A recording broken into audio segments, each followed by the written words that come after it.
안녕하세요. 이번 주 10분 TUK톡 발표자 김현진입니다. 이번 주제는 데브옵스, 도커를 써보셨다면 한 번쯤 들어보셨을 법한 쿠버네티스입니다. 개인적으로 쿠버네티스라는 말은 정말 많이 들어봤지만 시간을 내서 찾아볼 기회가 없었는데 저와 비슷한 분들이 많지 않을까 해서 이번 주제를 준비해봤습니다. 쿠버네티스에 대한 깊은 이해보다는 개념적으로 어떤 장점이 있는지 한번 찍먹해보자 정도로 생각하시면 좋을 것 같습니다.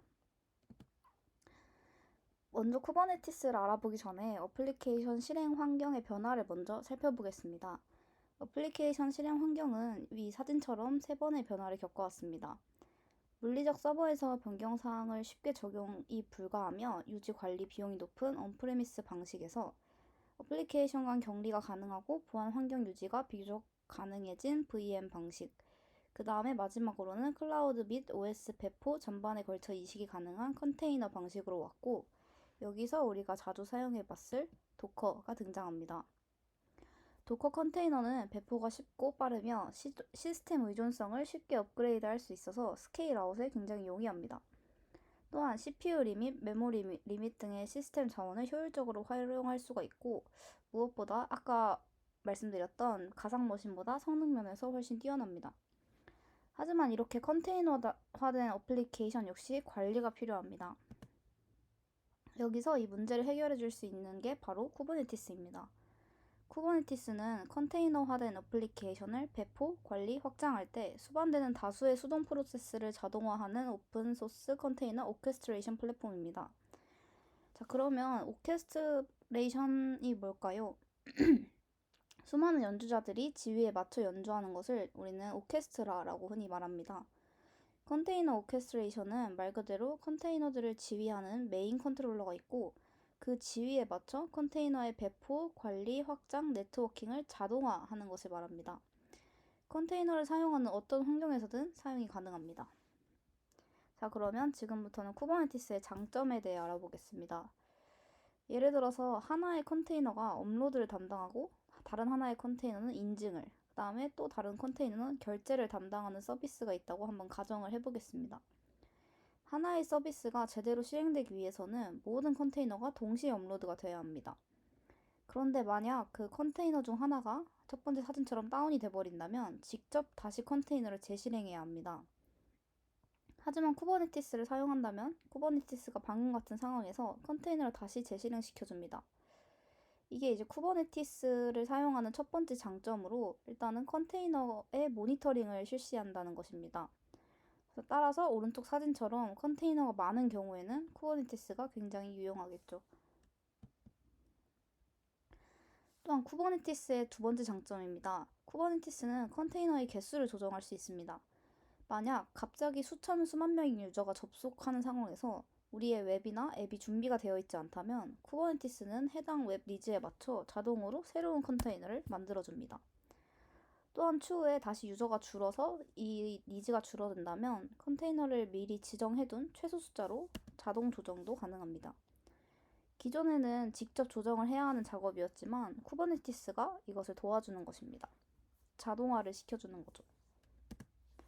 마지막으로 코드의 버그를 고치거나 버전을 업데이트하는 경우에 쿠버네티스의 세 번째 장점이 나타납니다. 우리가 개발을 할 때도 버그나 버전 업데이트 같은 경우에는 생각보다 자주 발생하는데요. 이러한 상황에서 쿠버네티스는 굉장히 유용하게 사용될 수 있습니다. 이런 상황에서 만약에 여러 개의 컨테이너를 돌리고 있다면 컨테이너를 끄고 새로운 버전을 올린 후 다시 컨테이너를 켜서 서버를 돌려야 합니다. 이는 즉 이렇게 사진처럼 서버가 중지되는 시간이 존재한다는 말입니다. 하지만 만약에 쿠버네티스를 사용한다면 이 문제가 해결됩니다.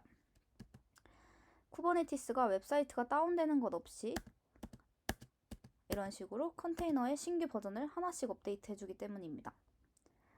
지금까지 쿠버네티스의 장점이었고 간단하게 쿠버네티스의 주요 구성 요소에 대해 살펴보겠습니다. 주요 구성 요소로는 클러스터를 이루는 것이 있고 클러스터가 있고 클러스터를 이루는 것은 컨트롤 플레인과 워커 노드가 있습니다. 컨트롤 플레인은 쿠버네티스 클러스터의 기능을 제어하는 역할을 하며 컨트롤 플레인은 이 아래에 API 서버, 스케줄러, 컨트롤러 매니저, etc. 이렇게 네 가지의 구성 요소로 이루어져 있습니다. 쿠버니테스에서 생성된 모든 오브젝트는 상태와 매니페스트를 영속적으로 유지해야 합니다. 이를 위해서 쿠버네티스는 분산 키밸류 저장소인 etcd를 사용합니다. etcd는 분산된 아키텍처 형태를 가질 수 있고 이를 통해 고가용성 및 빠른 성능을 제공합니다.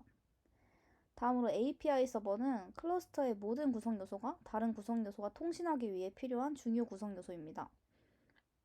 API 서버는 클러스터와 관련된 다양한 REST API를 제공해줍니다. 다음 스케줄러는 클라이언트가 포드를 생성하면 리소스를 고려해서 어떤 노드에 배치될지를 결정해줍니다. 스케줄러를 통해서 포드가 스케줄링이 되었다면 다음으로 해야 되는 작업은 해당 리소스를 원하는 상태로 만들어주는 작업입니다.